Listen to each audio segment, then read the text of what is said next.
I'm about to put the face on this dual chamber 3-bay Waterfall Reservoir.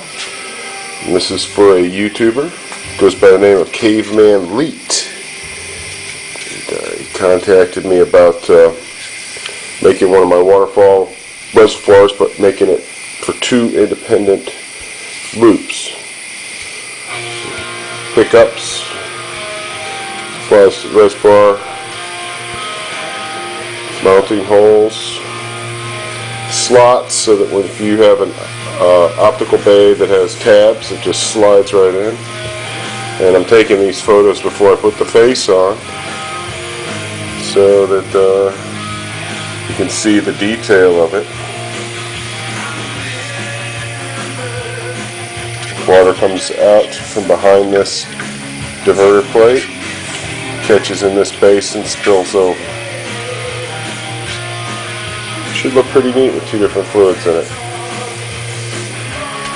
And that's, show you an update on that once I get it done and we have it in loop and start testing it. Okay, this one's a little different. Got everything taped up. Basically, this is a dual chamber 3-bay waterfall reservoir for CavemanLeet. Contacted me through YouTube.